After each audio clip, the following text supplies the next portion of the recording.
Okay friends, तो आज फिर से हम आ गए हैं आपके लिए सैलून मैनेजमेंट के कुछ की पॉइंट्स मैं आप लोगों के लिए ये वीडियो बनाने जा रहा हूँ।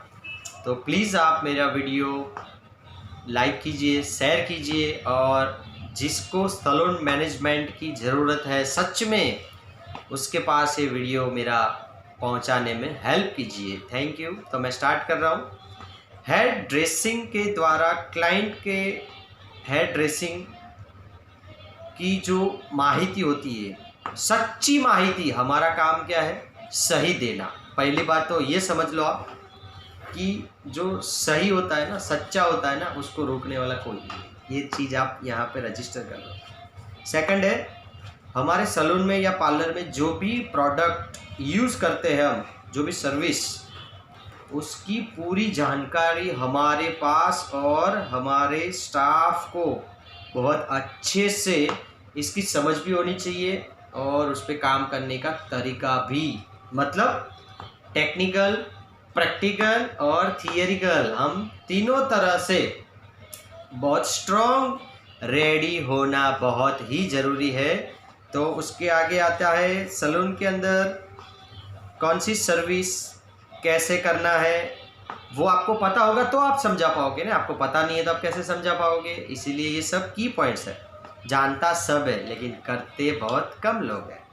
हेयर ड्रेसिंग और कोई क्लाइंट सर्विस के पहले, आपको क्लाइंट के पहले और बाद में आपको खुद को वो चीज़ पता होनी ज़रूरी है कि आप कौन सा सर्विस करने वाले हो या क्लाइंट को कौन सा सर्विस देने वाले हो और उसमें कितना टाइम आपका और उसका लगेगा। ये चीज़ आपको अच्छे से समझ में होना भी चाहिए और आना भी चाहिए, नहीं तो आप उसको भी गाइड नहीं कर पाओगे और आप खुद भी डीमोटिवेट हो जाओगे। क्योंकि जैसे मैं एग्जांपल देके आपको समझाने का ट्राई करूँगा, जैसे आपने किसी का हेयर कट का सर्विस अभी आप कर रहे हो, अभी हेयर कट का सर्विस करते करते आप समझ लो कि आपको 1 घंटा शायद लगने वाला है।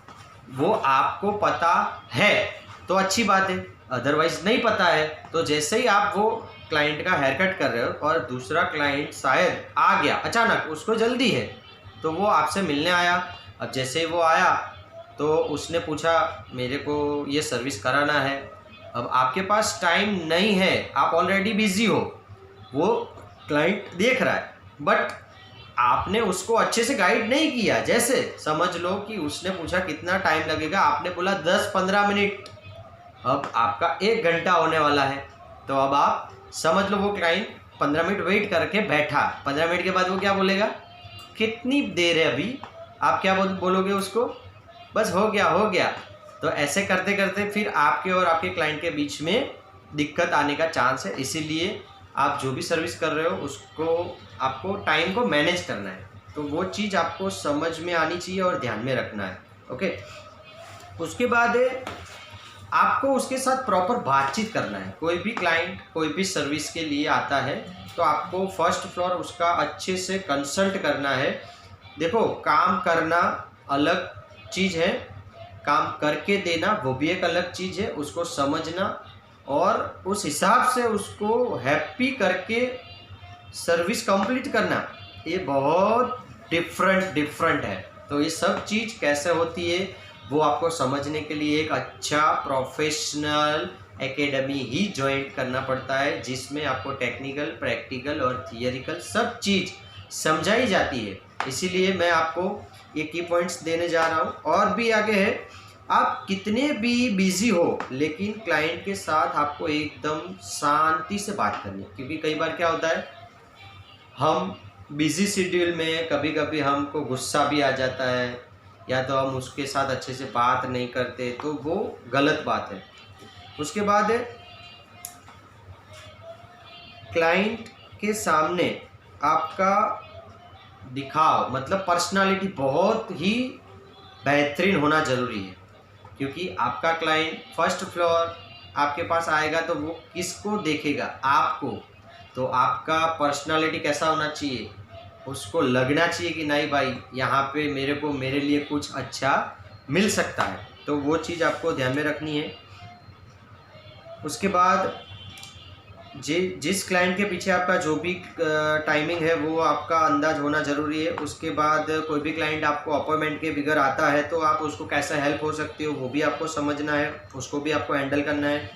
उसके बाद जो हमारे यूज़ करने के टूल्स होते हैं वो पहले से रेडी हो जाने चाहिए। जैसे ही आपका कंसल्टिंग ख़त्म हुआ क्लाइंट के साथ, जो भी सर्विस डिसाइड हुआ, फटाफट से आपके टूल्स रेडी हो जाने चाहिए। पूरी किट टूल्स सब आपको फटाफट से रेडी कर देना है।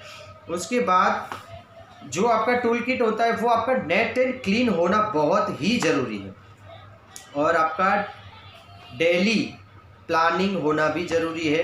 डेली वर्क की आपको बुक भी बनानी है। डेली वर्क आप क्या क्या करते हो, कैसे करते हो, जो भी आपका डेली वर्क रहता है उसकी भी आपको एक बुक बनानी है, जिससे आप वो रिकॉर्ड कर सको कि मैंने आज ये काम किया, आज ये क्लाइंट आए थे, नेक्स्ट इसका अपॉइंटमेंट है, जो भी है वो सब के लिए आपके पास एक बुक होना ज़रूरी है। उसके बाद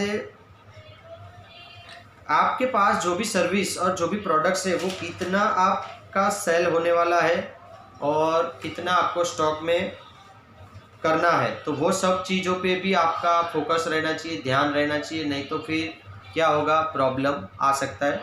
उसके बाद खुद के ऊपर सबसे पहला भरोसा होना ज़रूरी है। आपको खुद पे भरोसा नहीं है ना तो आप कुछ नहीं कर सकते हो, क्योंकि खुद पे और ईश्वर पे, ये दो चीज़ मैं बताना चाहूँगा स्पेशली, कि खुद पे और ऊपर वाले पे, ये दोनों चीज़ों पे आपका भरोसा रहेगा तो आपको हराने वाला इस दुनिया में कोई नहीं है।